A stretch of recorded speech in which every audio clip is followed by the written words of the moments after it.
Hello and welcome to my disease presentation. I am presenting on color blindness.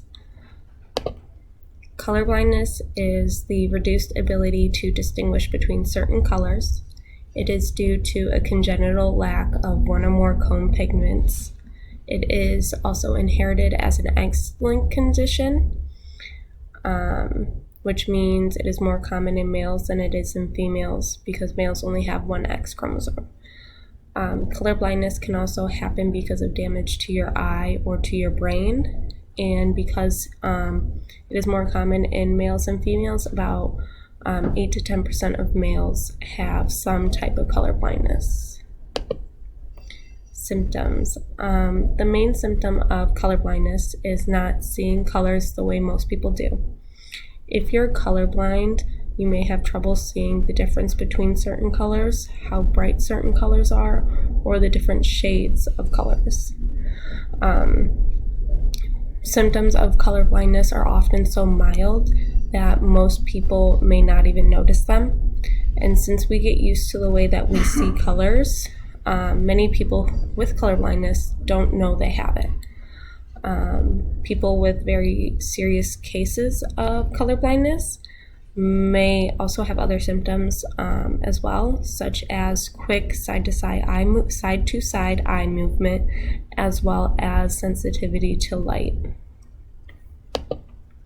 As far as treatments go, there is no cure for color blindness that is passed down by genetics, but most people find a way to adjust to it. If your color blindness is from genetics, your color vision won't get any better. If your color blindness is happening because of another health problem, your doctor will treat that condition that's causing the problem, as well as there are special contact lenses and glasses that may help people who are colorblind tell the difference between colors. And something to keep in mind is that color blindness doesn't cause serious problems, like people live with it day to day. There are 3 types of color blindness. The first and most common type of color blindness is red-green. There are 4 types of the red-green color blindness, which the first type is deuteranomaly. Most common type of red-green color blindness. It makes green look more red. And then this type is mild and doesn't usually get in the way of normal activities. The second type of red-green color blindness is protonomaly, and that makes red look more green and less bright.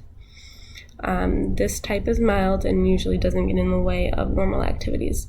The third and fourth type of red-green color blindness is protanopia and deuteranopia, and both of those make you unable to tell the difference between red and green at all.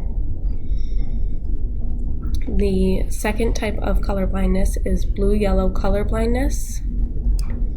There are 2 types of blue-yellow color blindness. The first type is tritanomaly, which makes it hard to tell the difference between blue and green and between yellow and red. The second type of blue-yellow blindness is tritanopia, which makes you unable to tell the difference between blue and green, purple and red, and yellow and pink.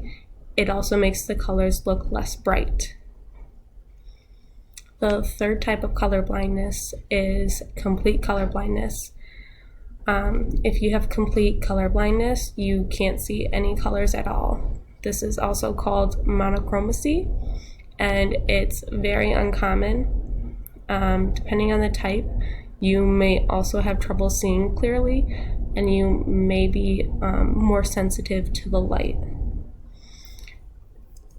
And so that was my presentation on color blindness, and yeah.